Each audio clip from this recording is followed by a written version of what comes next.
I woke up out of a dream the other night, I think just about 3 nights ago, and I wanted to tell you about it because I can't get it out of my head. It keeps coming back to me over and over again. And in this dream, a couple had triplets, all right? And you know how dreams never start at the beginning? Have you ever noticed that? A dream always starts in the middle of things. You don't get any backstory. You don't know what's going on. So I don't know what was happening. Only the father was present in all this, so I don't know if his wife died in childbirth or what happened. But here he is with these triplets, and he's saying that there's no way that he can raise these babies all by himself. So he puts them up for adoption. And a couple agrees to adopt these triplets. And again, the way dreams are, I'm watching this happen, but I'm also thinking that the couple is me and Marion, that because I'm identifying with them, I'm feeling what they're feeling, even though I'm sort of watching this whole thing transpire. And so this couple, or me and Marion, agreed to adopt these triplets, and as soon as the adoption is final, it is learned that all 3 of the babies are blind. And the husband is furious, and he accuses the father of knowing this before he put the children up for adoption. Now, the doctors step in and they say that there's this procedure that they can do to repair the optic nerves on the children, and of course, it's not guaranteed. There's a chance it won't work. There's a chance it may. And this is not good enough for the husband. He is still raging around, and he wants to sue, and he wants to have the adoption annulled, or at least he wants it all contingent on the success of the procedure. And then his wife looks at him, and she says, when you have a baby, the baby comes out, and it's yours. You don't know what it is you're going to get. Maybe there's some tests you can do, but you really just don't know. That baby comes out, it's yours, and you can't give it back.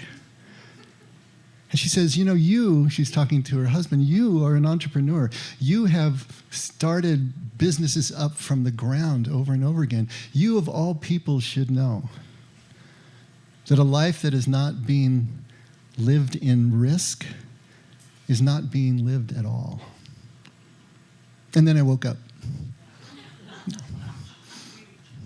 Felt a little gypped. I told this to Mary, and she says, but I want to know the ending of the dream.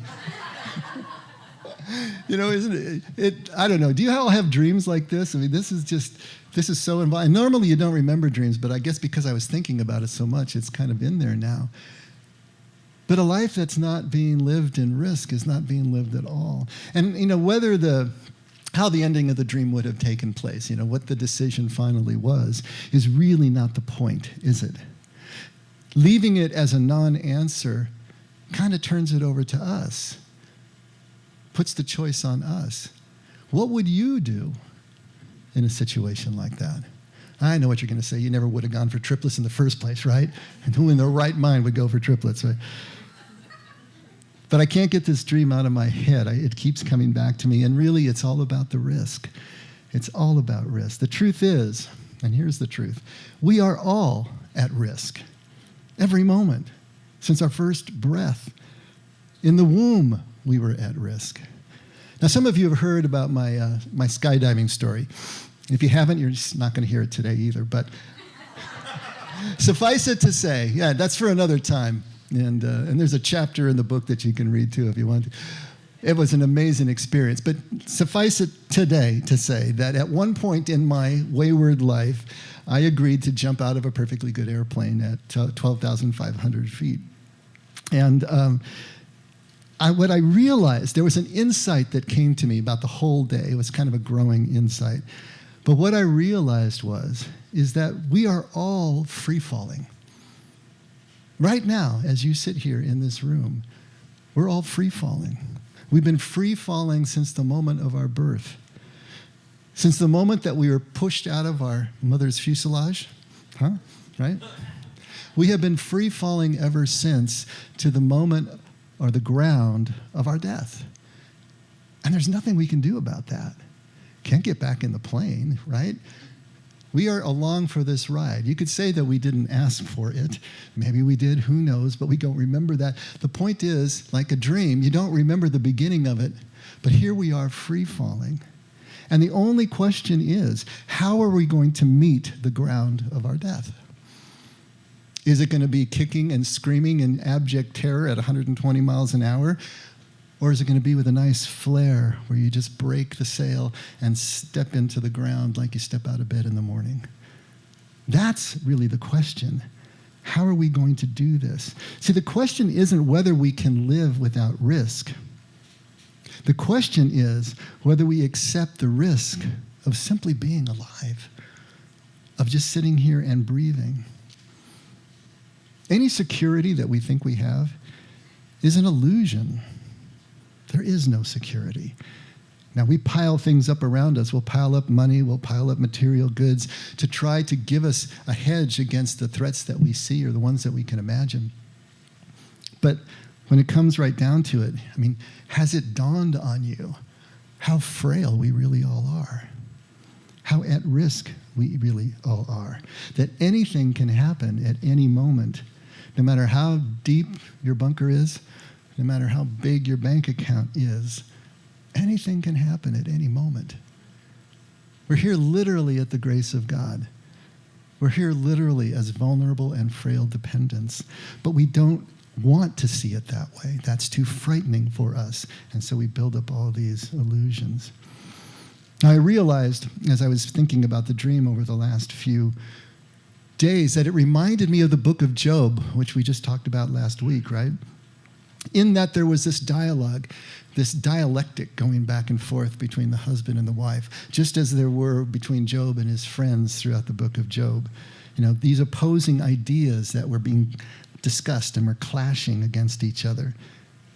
And also, like a dream, in the book of Job, there's no backstory.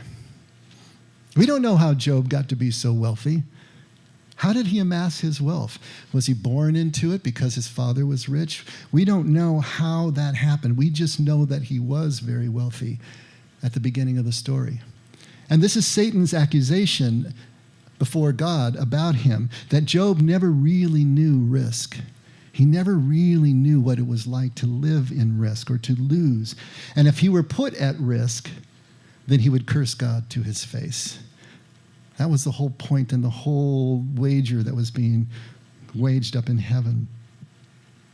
So, Job is managing risk. That's something that is indisputable if you look at his life. He's not going to curse God to his face, but he was working to manage his risk with his wealth, with his family, with being righteous, with following all the rules, with being completely observant to his God. That's how he was managing the risk. That's the way he understood the world. If he did all these things right, then things should come back to him in this particular way. And there's nothing wrong with that, obviously. We want to be righteous. We want to be pledging allegiance to our God in the sense that we are living in concert with the love that our God actually is. So we need to do that. We need to prepare for the future. We need to be responsible. But at the same time that we're doing all that, are we balancing it? Are we also accepting the risk and the frailty that is our human nature? Or are we imagining somehow that we can beat the odds? Are we imagining somehow that by willing to take big risks in an attempt to grow big enough to become risk-free, that we can actually pull that off? Have to think about that for a second. Because at some point in our lives, and I'm sure it's already happened to most of us, like Job, the risk is going to catch up with us. It's going to catch up to us all. And when it does, and when that loss occurs, what then? What happens then? Like Job, we can have our tantrum, we can have our pity party, and we talked about the irony of the patience of Job because he had his tantrum and he had his pity party, right? And you can go through, and we need to go through all the necessary steps of grief, the grief over the loss that we are really feeling. And we're going to ask why.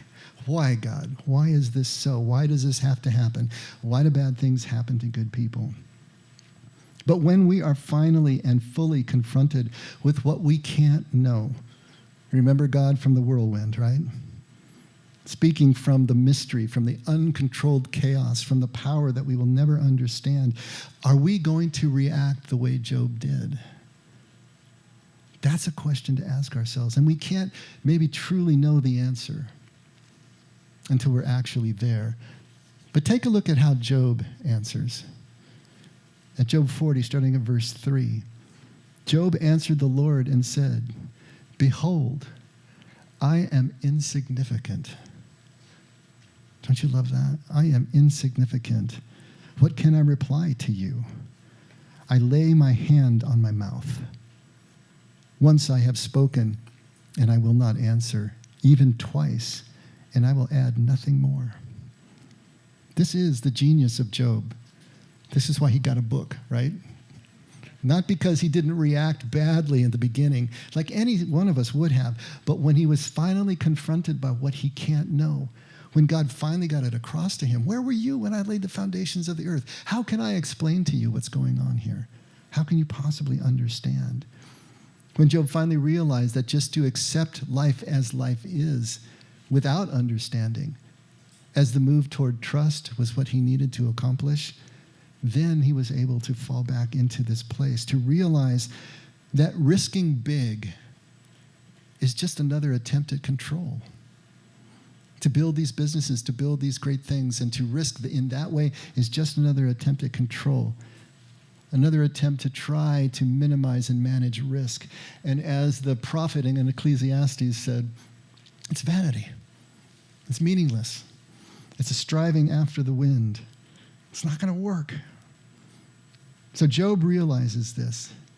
He realizes that the greater risk that we take, and the only one that's going to ever make sense out of life, the way life presents when bad things happen to good people, is by risking small. Not risking big, risking small. To let go of trying to understand, let go of trying to control everything, to embrace and own our own insignificance, our vulnerability, our frailty, as the only way to get to trust. Because once we get to trust, everything changes. To risk being small, to risk being who we actually are is what it comes down to. To stop trying to imagine that we're anything else, but to actually risk being small, and then thereby finding out that we are infinitely loved in our smallness. Now, there's 3 weeks to Christmas at this point. And in all the noise of a big holiday that's coming up, are we going to be able to find out what Christmas has for us truly? How can Christmas help us in this run-up to Christmas that we're experiencing right now? I wanted to read just a little bit of a journal entry and see if I can make a point here with you. I took my 2-year-old son on a walk through a nature reserve near our house one Sunday afternoon. Couched way down in the sling of the stroller, he looked small and far away. All I could see of him was the wind ruffling through the fine hair on the top of his head as I alternately watched the landscape and the footpath, making sure that I was guiding the wheels over the safest and smoothest route. Moving deeper into the hills, the path narrowed as mustard plants overgrew along the sides, rising chest and neck high, covered with their tiny yellow flowers. I could see the path curving off, disappearing into the overgrowth, and then reappearing farther down the hill. In the middle distance below us, there were housing tracks, the parking lot, a road alive with traffic, and the far distant mountains as backdrop. All the familiar sights and sounds of my world aligned in a comforting glance. The path had grown narrow enough that the stroller was now parting the mustard stalks as we pushed through. And as I looked down at my son, I realized that he had gone unnaturally quiet and still. I could sense his focus and concentration right through the top of his little head, and looked down the path toward what may have been holding his attention when a sudden thought struck me. I bent way down, almost doubled over, and held my face at the same level as his, continuing to push through what magically had changed from mustard bushes to tall trees with their yellow tops high over my head. The whole scene instantly transformed from a narrow footpath on a nearby hill to a mysterious road deep in the forest. We could have been hundreds of miles from the nearest sign of anything that seemed familiar and safe.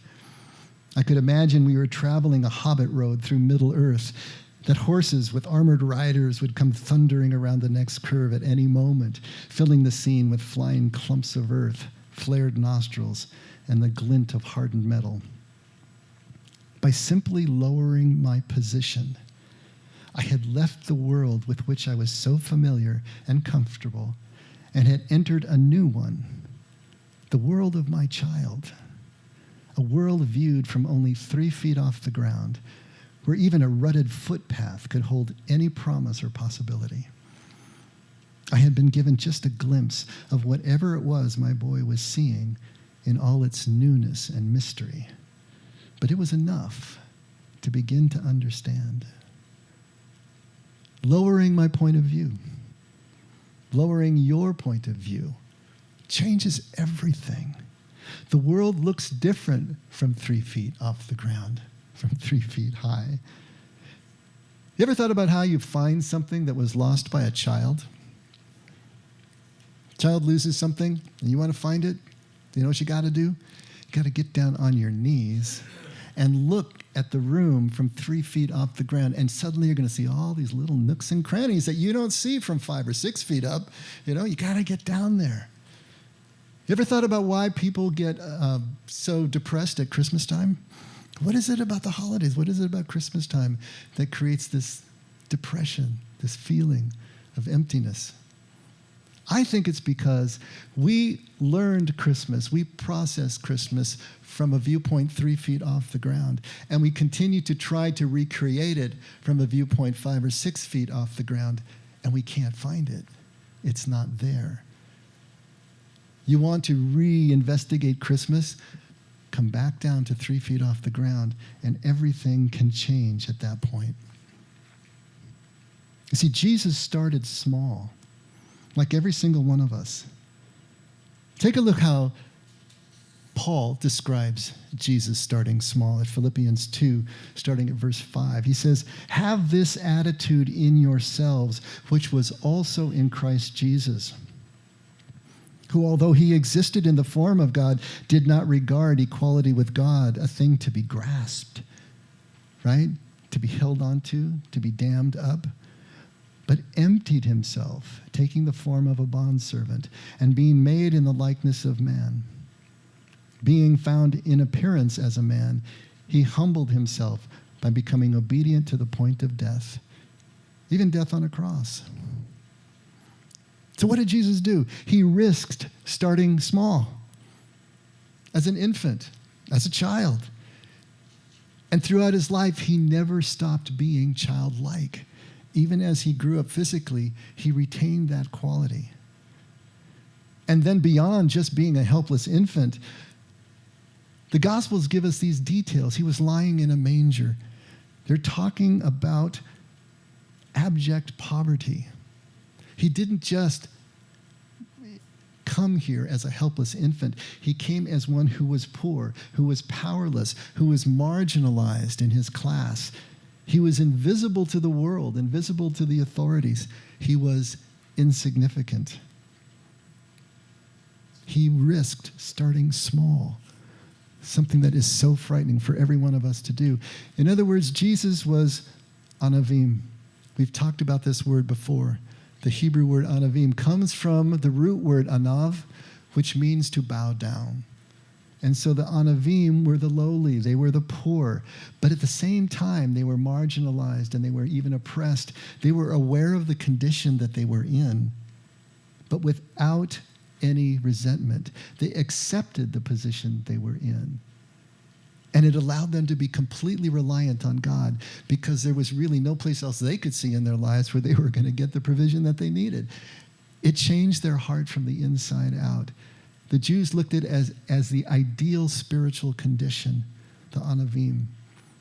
It was an external condition for these people who were physically poor, physically marginalized, that became internalized as an attitude of humility, as an attitude of poverty, even if they were rich.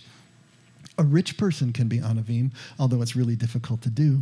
That's what Jesus meant when he said it's easier for a camel to go through the eye of a needle than for a rich person to become anavim, for a rich person to become kingdom. It's really hard to do. Not impossible, but it's very difficult.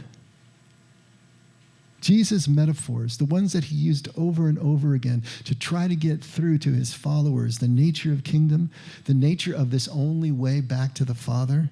Think about the ones that he used. He used a gardener. Gardeners all the time, right? Young brides, young Hebrew drives, 12 or 13-year-old girls, children, shepherds, fishermen, servants, all of them, anavim. All of them, those that wouldn't even be regarded by those who were so invested in the status quo.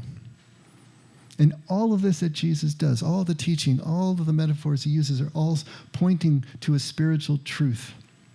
What truth? That who we really are, every single one of us, is anavim.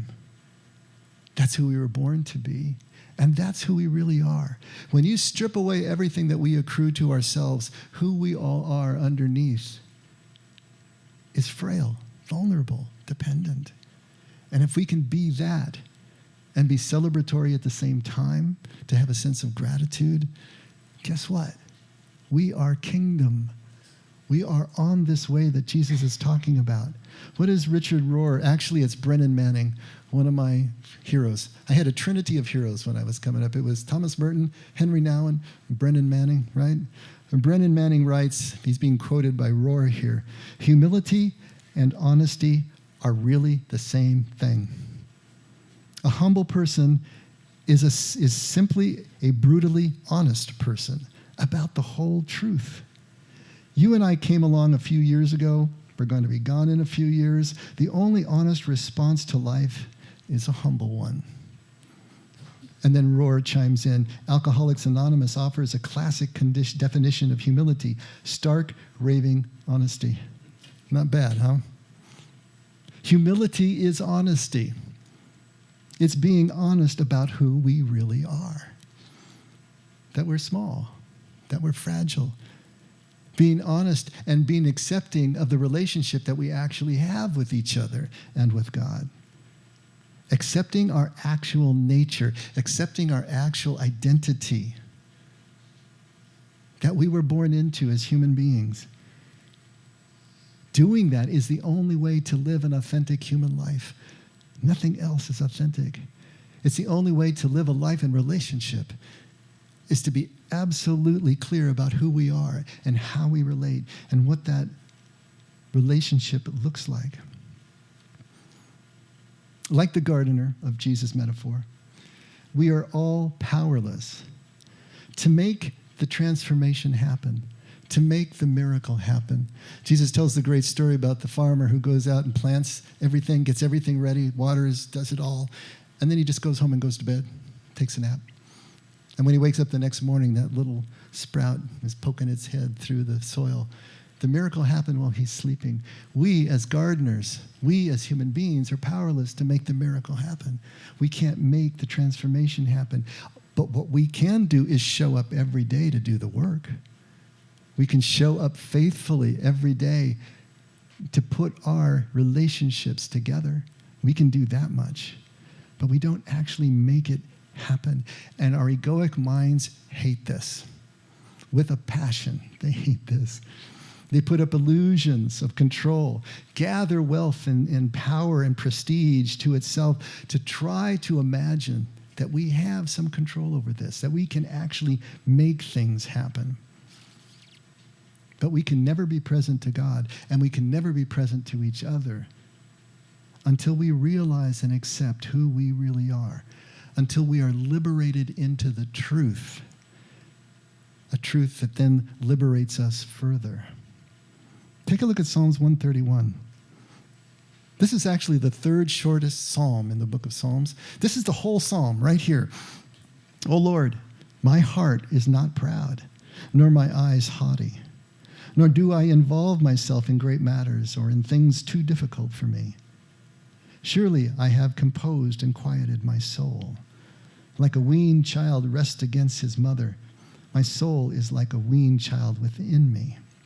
O Israel, hope in the Lord from this time forth and forever.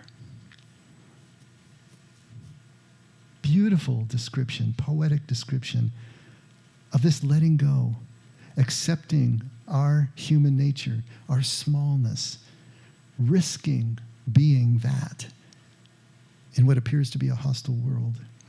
Think about Jesus in the wilderness. Think about the 3 temptations that he underwent there, right? Turn the stones into bread, to bow down before Satan in order to have control over the kingdoms of the world, to throw himself down from the parapet of the temple, to be borne up by angels right in front of the adoring crowds. What he was doing was putting down all of these human drives to try to imagine the control that we really don't have. Power, relevance, to be spectacular. All these things are what we use to stave off the fear of the risk that we feel when we are who we are, which is small. Jesus had to go into the wilderness and spend the time that it took to put these 2 down. And when he came back to his home, his entire message, which we are calling the contemplative practice, the contemplative spirituality, this way of the anavim that we're talking about today, is about finding life by losing it, finding treasure by selling everything that you have. It's always paradoxical because we think that we need to risk big in order to get these great things out of life. And the truth of the matter is, if our treasure is in heaven, then we're going to need to risk small and enter into that scary space in order to understand what is really going on in life. Jesus risked being small. He started his life, just like every one of us, being small. Jesus was born physically on Avim, and then he never left being spiritually on Avim. He never stopped risking small. Never stopped risking being on Avim. He carried an attitude of the gardener. He carried the attitude of the child, the servant. He carried the attitude of Job at the end of the book. Complete reliance on God, without understanding, ceding all illusion of control, just dependent on the Father. As Jesus' fame and his influence grew, he remained materially poor and poor in spirit, which is that attitude of poverty, even if you're rich.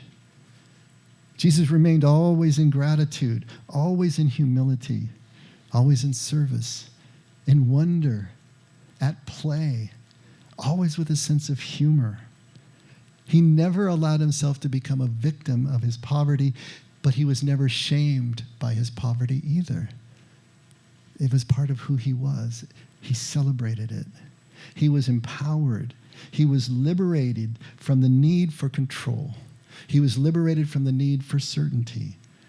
He was liberated from the need for risk management. And yes, he had his group, and they had their treasury, and they had to eat, and they did all those things, but he kept it all in perfect balance. See, Christmas is about small, hidden beginnings of something that becomes huge. Small. It's like chaos theory. You familiar with chaos theory? You know, small changes in input yield huge changes in output. Butterfly flaps its wings in Beijing, and it snows in New York City. That's the idea here. Something small, something hidden in Christmas becomes this huge thing. Jesus talked about the mustard seed, the smallest of all seeds, but when it grows into this huge tree, and all the birds can shelter in its branches. He talks about the leaven, just a little bit, but it leavens the whole lump of flour, the whole dough. All you need is this tiny beginning that grows into something huge. What is hidden, what is unassuming, has huge effects, even as it remains hidden and remains unassuming and remains humble. If you want to find something hidden by a child, you got to get on your knees. You got to get small. And if you want to find something hidden by a childlike God, you got to get on your knees. You got to lower your point of view. Christmas is the story of Jesus' birth, but it's also the story of our rebirth. For us to be reborn really is about risking small. To be reborn is to risk being small. And when we are reborn, we are retelling the Christmas story in our own lives. To be able to empty ourselves of all the illusions of grandeur, of control, of power. To take the form and the attitude of the servant. To realize that everything that we can accomplish and everything that we can acquire is vanity. It's meaningless in and of itself. And it's the riskiest thing that we will ever do in this life. To risk small, not risk large. One more bit from that journal entry. Being reborn tears us from everything we know and think we understand. It takes from us all the comforting and familiar things we have piled up around ourselves in the effort to feel bounded and held and in control. It seems to require so much to us. So much of us, so much loss that we resist as long as we can. But rebirth doesn't take from us anything we actually possess and offers back everything we already do. If we can find our way, not to simply give up, stop resisting, but to truly surrender and take that first step, our rebirth will open the rest of the way to immense new experience, full of the adventure and exhilaration of possibilities we didn't even know existed. From the other side of his rebirth, Yeshua looks up at us from the standing height of a child, from the kneeling height of a servant at our feet, saying that what he has done, we can do, and greater things than these. There he is, way down there with the wind combing through his hair, beckoning with his broad, blinding smile and speaking with the unmistakable ring of the truth that makes us free, because in all of our powerlessness, there is one power we do possess. The power to choose to hitch our strollers to the power greater than ourselves. The only power that can take us where we really want to go. The truth that the way to healing is actually down and not up. A letting go rather than an acquisition, an admission of vulnerability, a lowering of imagined position is just too frightening to accept as long as we believe we have any power left to defend. You know, it's ironic. It's actually beyond ironic. It's scandalous that we are being asked by God to lower our point of view down to God's perspective. He's not saying raise it up. He's saying lower it down to my perspective. Our God risks being small. Our God is an unassuming God, a humble God. If Jesus and the Father are one, and this is who Jesus is, then the Father is that too, and that just blows our mind, doesn't it? To look down at Jesus as the standing height of a child, the kneeling height of a servant. But this smallness has huge effects that we will miss unless we kneel down as well. Like Job, accept our smallness, accept our insignificance, risk small ourselves, and in that smallness, find the love that couldn't be bigger. It's the only way. Jesus told us it's the only way. And he tried image after image to get us to accept everything that it would take for us to get the first steps along this way placed. There's a story that I like to read every Christmas. And every Christmas, I don't quite get through it without getting a little emotional. Let's see if I can do it this time. How about that? It's called Trouble at the Inn. And it follows on to what we've been talking about. So settle back for just a second. For years now, whenever Christmas pageants are talked about in a certain little town in the Midwest, someone is sure to mention the name of Wallace Perling. Wally's performance in one annual production of the Nativity play has slipped into the realm of legend. But the old-timers who were in the audience that night never tire of recalling exactly what happened. Wally was 9 that year and in the 2nd grade, though he should have been in the 4th. Most people in town knew that he had difficulty in keeping up. He was big and clumsy, slow in movement and mind. Still, Wally was well liked by the other children in his class, all of whom were smaller than he. Though the boys had trouble hiding their irritation if the uncoordinated Wally asked to play ball with them. Most often they'd find a way to keep him off the field. But Wally would hang around anyway, not sulking, just hoping. He was always a helpful boy, a willing and smiling one, and the natural protector, paradoxically, of the underdog. Sometimes if the older boys chased the younger ones away, it would always be Wally who'd say, "Can't they stay? They're no bother." Wally fancied the idea of being a shepherd with a flute in the Christmas pageant that year. But the play's director, Miss Lombard, assigned him to a more important role. After all, she reasoned, the innkeeper did not have too many lines, and Wally's size would make his refusal of lodging to Joseph more forceful.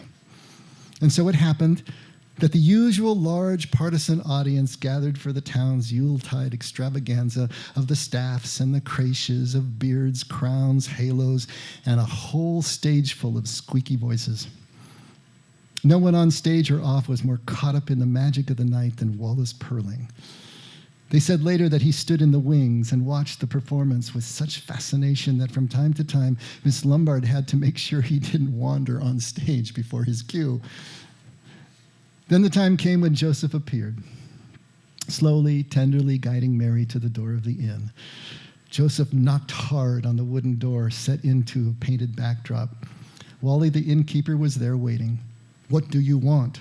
Wally said, swinging the door open with a brusque gesture. "We seek lodging." "Seek it elsewhere." Wally looked straight ahead but spoke vigorously. "The inn is filled." "Sir, we've asked everywhere in vain. We have traveled far and are very weary."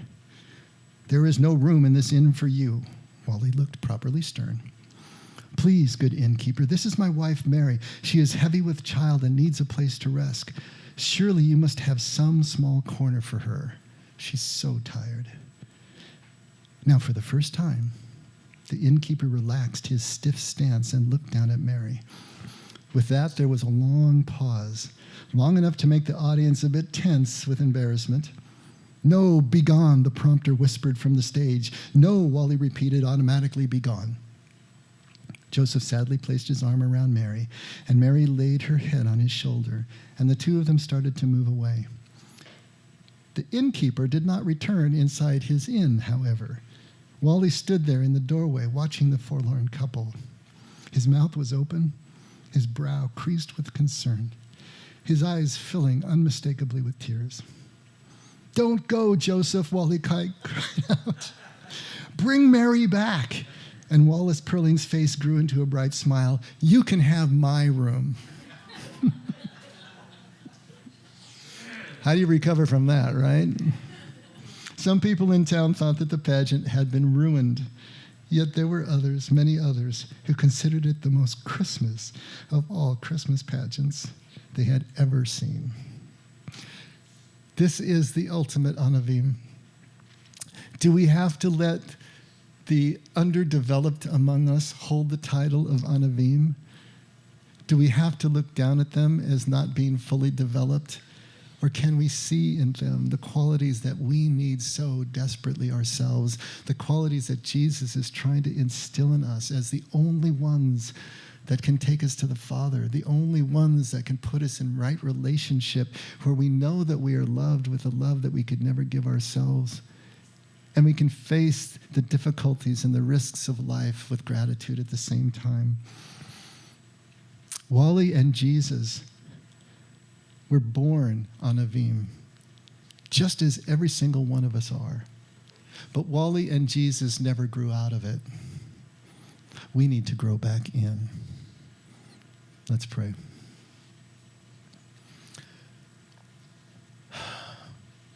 Father, thank you for everything in our lives that instructs.